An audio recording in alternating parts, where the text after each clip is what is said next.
2024 का लोकसभा चुनाव का शंखनाद होने ही वाला है, या यूं कहें कि पूरे देश में मोदी को प्रधानमंत्री के पद से हटाकर कांग्रेस पार्टी और INDIA के नेता उस कुर्सी पे काबिज होना चाहते हैं।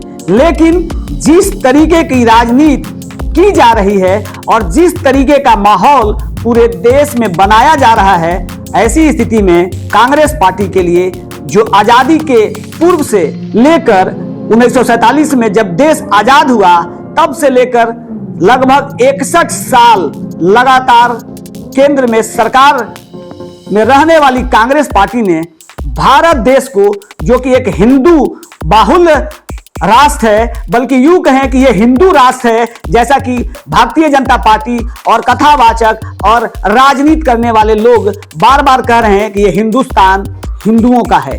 और कांग्रेस पार्टी ने सत्ता में रहने के बाद भी जिस तरीके से भारत को मुस्लिम राष्ट्र बनाने की कूटनीति, राजनीति, षड्यंत्र किया है, जैसा कि आजकल सोशल मीडिया पे वायरल हो रहा है, और यही वायरल हम आपको आज बताने चाहते हैं कि किस तरीके की बातें देश के जनमानस के पटल पे जा रही है और देश क्या सोचता है इस विषय पे। यह भी एक चर्चा का विषय बना हुआ है, क्योंकि हर मोबाइल में आजकल एंड्रॉयड मोबाइल है और एंड्रॉयड मोबाइल के कारण सबके पास व्हाट्सएप, ट्विटर, इंस्टाग्राम, फेसबुक, बहुत सारे सोशल मीडिया के जो तंत्र हैं वो सब पे वायरल हो रहा है कि किस तरीके से कांग्रेस पार्टी ने बहुत ही सोची समझी राजनीति के तहत इस भारत देश को मुस्लिम राष्ट्र बनाने का काम कर रही थी। और उसको हम पंक्तिबद्ध आपको बताने की कोशिश करेंगे। क्या यह सच है? क्या कांग्रेस वास्तव में ऐसा कर रही थी? क्या वास्तव में कांग्रेस भारत को मुस्लिम राष्ट्र बनाना चाहती है? क्या वास्तव में कांग्रेस हिंदुओं के पक्ष में नहीं रही? क्या कांग्रेस पार्टी मुस्लिम के राजनीति के दम पे भारत में सत्ता पर काबिज होना चाहती है? क्या भारत में कांग्रेस पार्टी को सनातन धर्म से कोई लेना देना नहीं है? क्या भारत में कांग्रेस पार्टी सिर्फ मदरसा का विकास चाहती है? क्या कांग्रेस पार्टी सनातन धर्म का विनाश की राजनीति करके सत्ता में आना चाहती है? कि बातें वायरल हो रहा है आज के तारीख में। तो इसी सच्चाई पे हम आपके बीच कुछ मुद्दे को रखने के लिए आए हैं और आपको आपके विषय में, इसके विषय में हम आपको बताना चाहते हैं।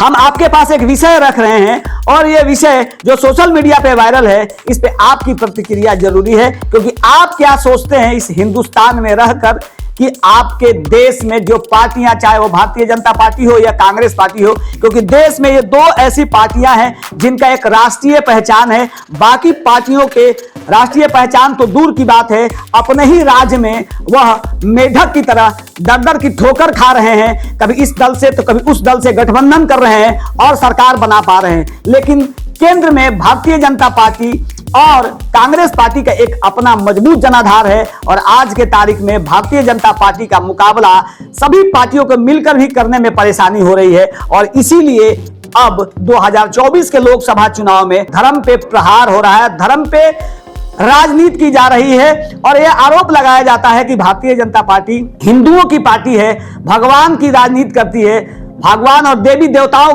पर चर्चा कराती है, देश में एक दंगा का माहौल बनाना चाहती है, इस तरह का आरोप लगता है। और दूसरी तरफ देश की जनता यह कहती है कि हमें विकास मिले या ना मिले, हमने भारत में वैसा प्रधानमंत्री चाहिए जो विदेश और विदेशी लोगों के सामने, विदेश के जो सिस्टम है, राजनीति है, विदेश नीति है, उसके सामने आंख से आंख मिलाकर बात कर सके, ऐसा हमें सरकार चाहिए। और दूसरी तरफ कांग्रेस पार्टी का जो मुस्लिम प्रेम है वह इन बिंदुओं से दर्शाता है कि किस तरीके से कांग्रेस पार्टी ने आजादी के बाद लगातार इस देश में मुस्लिमों के प्रति जो प्रेम, सद्भावना और सौहार्द बनाया है और हिंदुओं के प्रति एक घृणित वातावरण बनाया है, जिसका नतीजा कांग्रेस पार्टी को अब भुगतना पड़ रहा है। हम आइए आपको बताते हैं कि कौन कौन सी बातें जो सोशल मीडिया पे वायरल हो रही हैं उसको हम क्रमबद्ध तरीके से आपको बताते हैं, और आप इस पे अपनी राय जरूर दीजिएगा, क्योंकि हमें शक्ति मिलेगी कि हम बात रख रहे हैं वो इस राष्ट्र के लिए कितना उपयुक्त है, कितना उपयोगी है और राष्ट्र हित में कितना कारगर है। इसलिए हम आपको क्रमबद्ध तरीके से बता रहे हैं और आप सुन रहे थे ब्रजेश मिश्रा को केवल सच न्यूज के माध्यम से, और हम अब आपको पंक्तिवार तरीके से बता रहे हैं कि कांग्रेस पार्टी ने किस तरीके से देश में मुस्लिमों के विकास के लिए या फिर हिंदुओं के विनाश के लिए राजनीति की है। क्या यह सच है? क्या आप इसको सच मानते हैं? क्या आप इस पे भरोसा करते हैं जो सोशल मीडिया पे वायरल हो रहा है?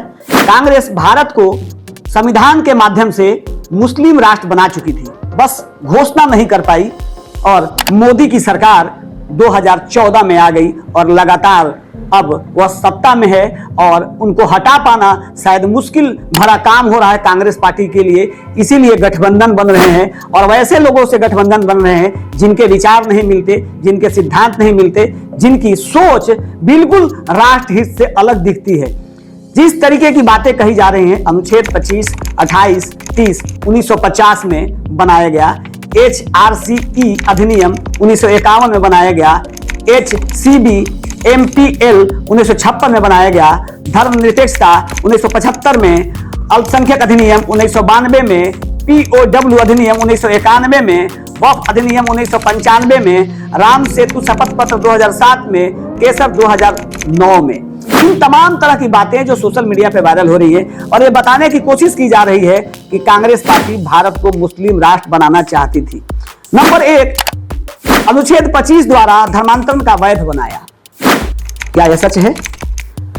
अनुच्छेद 28 के माध्यम से हिंदुओं से धार्मिक शिक्षा छीन ली गई, लेकिन अनुच्छेद 30 के माध्यम से मुस्लिमों और ईसाइयों को धार्मिक शिक्षा की अनुमति दी गई। क्या यह सच है? HRCE अधिनियम 1951 लागू करके सभी मंदिरों और मंदिरों का पैसा हिंदुओं से छीन लिया गया। क्या यह सच है कि हिंदू कोड बिल के तहत तलाक कानून, दहेज कानून द्वारा हिंदू परिवारों को नष्ट कर दिया गया, लेकिन मुस्लिम पर्सनल लॉ को नहीं छुआ गया, उन्हें बहुविवाह की अनुमति दी ताकि वो अपनी जनसंख्या बढ़ाते रहें? क्या यह सच नहीं है? 1954 में विशेष विवाह अधिनियम लाया गया ताकि मुस्लिम लड़के आसानी से हिंदू लड़कियों से शादी कर सके, जो आज आप जिहाद के रूप में देख सकते हैं, जो लव जिहाद के रूप में चर्चा का विषय बना हुआ है। 1975 में उन्होंने आपातकाल लगाया, जबरदस्ती धर्मनिरपेक्षता शब्द संविधान में जोड़ा और जबरदस्ती भारत को धर्मनिरपेक्ष बना दिया। क्या यह सच है? कांग्रेस यही नहीं रुकी, बल्कि 1991 में वे अल्पसंख्यक आयोग कानून लेकर आई और घोषणा की MSL, एम को अल्पसंख्यक माना जाता है, हालांकि धर्मनिरपेक्ष देश में बहुसंख्यक अल्पसंख्यक नहीं हो सकते। कांग्रेस पार्टी ने छात्रवृत्ति, सरकारी जैसे विशेष अधिकार दिए, अल्पसंख्यक अधिनियम के तहत उन्हें लाभ मिल सके, ऐसा अधिनियम बनाया। 1992 में हिंदुओं को उनके मंदिर कानूनी तरीके से वापस लेने से रोक दिया और पूजा स्थल अधिनियम द्वारा 40,000 मंदिर हिंदुओं से छीन लिए गए। क्या यह सच है? कांग्रेस यही नहीं रुकी, बल्कि 1995 में मुसलमानों को किसी भी जमीन पर दावा करने, वक्फ अधिनियम के जरिए किसी भी हिंदू को जमीन छीनने का अधिकार दे दिया गया और मुसलमानों को भारत का दूसरा सबसे बड़ा जमीन मालिक बना दिया। क्या यह सच है? 2007 में सुप्रीम कोर्ट में राम सेतु हलफनामे में श्री राम के अस्तित्व को अस्वीकार कर दिया और हिंदू विरोधी धर्म युद्ध में चरम बिंदु 2009 में था, जब कांग्रेस ने भगवा चरमपंथ शब्द गढ़कर हिंदू धर्म को चरमपंथी धर्म घोषित किया। क्या यह सच है? सबसे बड़ी बात और मजे की बात यह है कि इसी कांग्रेस पार्टी ने अपने 136 साल के इतिहास में कभी बुर्के में, 3 तलाक में कोई अतिवाद नहीं पाया, लेकिन हिंदुओं पर चर्चा जरूर करते हैं। कांग्रेस धीरे धीरे बड़ी चतुराई से हिंदुओं को नंगा करती रही, वे एक एक करके हिंदू अधिकारों को छीनती रही और अब हिंदू पूरी तरह से हर चीज से वंचित हो गया है। और मजेदार बात यह है कि हिंदुओं को इस बारे में पता तक नहीं, और पता भी है तो वह धर्मनिरपेक्षता और कन मुद्दे और राजनीतिक दृष्टिकोण से वह चुप हो जाता है। क्या यह सच है? हमारे हिंदुओं को जिस तरीके से कांग्रेस पार्टी ने बहुत ही कूटनीति, राजनीति से धर्म के प्रति ही बगावत का शंखनाद कर दिया, बगावत की बू डाल दी, ऐसा खाद डाल दिया कि अब वह लोग ही सवाल करना बंद कर दिए कि हमारा मंदिर कहाँ है, हमारा धार्मिक शिक्षा कहाँ है, हमारी धार्मिक संपत्ति कहाँ है। अब कोई हिंदू प्रश्न नहीं पूछता क्यों मस्जिद और चर्च स्वतंत्र हैं। अगर हिंदू पर 4% का टैक्स है तो मस्जिद और चर्च स्वतंत्र क्यों है, लेकिन मंदिर सरकार के अधीन है, लेकिन चर्च और मस्जिद सरकार के अधीन नहीं, ना ही उनका कोई नियंत्रण है। आखिर सरकार क्या चाहती है? वित्त पोषित मदरसे, कॉन्वेंट स्कूल, लेकिन सरकारी नहीं, वित्त पोषित गुरुकुल। पर कई चीजें हैं जो लगातार चर्चा का विषय चल रहा है। अभी हाल के दिनों में सोशल मीडिया पे जिस तरीके से बातें वायरल हो रही हैं, उनमें वक्फ अधिनियम तो हिंदू भूमि अधिनियम क्यों नहीं की मांग लगातार किया जा रहा है। उनका अगर पर्सनल बोर्ड है तो हिंदू का पर्सनल बोर्ड क्यों नहीं? यदि भारत धर्मनिरपेक्ष देश है तो यहाँ बहुसंख्यक अल्पसंख्यक क्यों है? स्कूलों में रामायण और महाभारत क्यों नहीं पढ़ाई जाती? इसकी बातें खुलेआम सोशल मीडिया पर वायरल हो रही हैं और देश में गृह युद्ध की स्थिति बनने की वातावरण को टाला नहीं जा सकता है, जैसा माहौल बनाया जा रहा है। औरंगजेब ने हिंदू धर्म को नष्ट करने के लिए तलवार का इस्तेमाल किया था और इसीलिए बार बार कई जगह पे भाषणों में कहा जाता है कि हम तलवार दे के सलवार नहीं बदलते। और इसी बात को औरंगजेब ने हिंदू धर्म को नष्ट करने के लिए तलवार का इस्तेमाल किया, कांग्रेस ने हिंदू धर्म को नष्ट करने के लिए संविधान, अधिनियमों, विधेयकों का इस्तेमाल किया और सरकार जहां तलवार विफल रही वहां संविधान ने वह काम कर दिया। इसके बाद बारी आती है मीडिया की।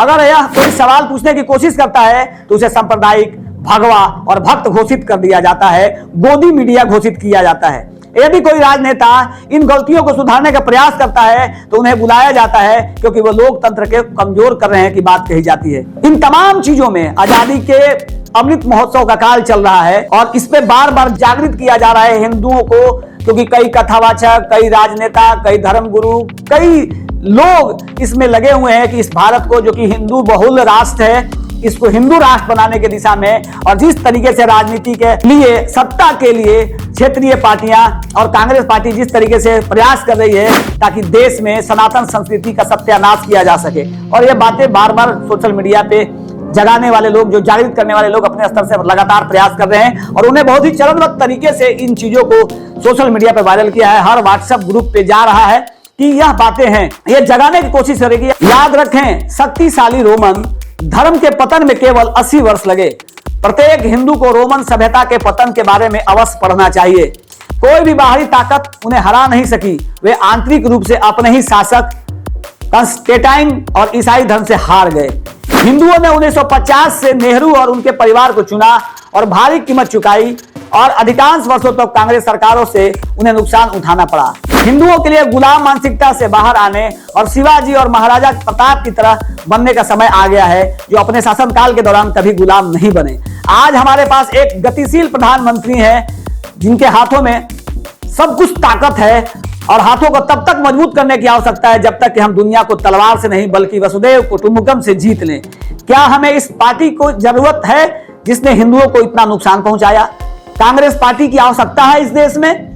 दोष केवल कांग्रेस पर नहीं होना चाहिए, वे क्षेत्रीय दल भी दोषी हैं जो राजनीतिक कारणों के अपने सत्ता के लालच की पूर्ति के लिए समय समय पर कांग्रेस के साथ गठबंधन करते रहे और मूक दर्शक बनकर सब कुछ देखते रहे। इसीलिए यह प्रयास है जगाने का हिंदू संगठनों का और उन तमाम राजनेताओं का, सामाजिक कार्यकर्ताओं का जो सोशल मीडिया पे वायरल कर रहे हैं। इसके बाद भी अगर हिंदू कांग्रेस को वोट दे रहा है, जबकि कांग्रेस आज ही मुसलमानों, ईसाइयों, वामपंथियों, आतंकवादियों, देशद्रोहियों के लिए समर्पित है, तो हिंदू अपने आप को और अपने परिवार को मुसलमान बनाने के लिए मानसिक रूप से तैयार है, ऐसा ही प्रतीत होता है। क्योंकि सनातन धर्म पे जिस तरीके से उदयनिधि ने वायरस कह के अपमानित किया इस देश को, इस धर्म को, इस पे विचार करना होगा। और यह आग्रह किया जा रहा है जो व्हाट्सएप पे, इस मैसेज को ज्यादा से ज्यादा लोगों तक पहुंचाइए। क्या कांग्रेस पार्टी वास्तव में भारत को मुस्लिम राष्ट्र बनाना चाहती थी? क्या कांग्रेस पार्टी आज भी मुस्लिमों के प्रति हिंदुओं से ज्यादा प्रेम रखती है? क्या कांग्रेस पार्टी आज के तारीख में इस देश के लिए खतरा है? क्या कांग्रेस पार्टी तमाम भ्रष्टाचार का आरोप झेलने के बाद भी क्या वो मोदी का मुकाबला कर पाएगी? क्या सनातन धर्म के लोग 2024 में मोदी को ही प्रधानमंत्री चुनेंगे? ये तमाम बातें सोशल मीडिया पे वायरल हो रही हैं। क्या आपको भी यही लगता है? आपकी प्रतिक्रिया जरूर मिलना चाहिए। आप सुन रहे थे ब्रजेश मिश्रा को और आप देख रहे थे केवल सच न्यूज।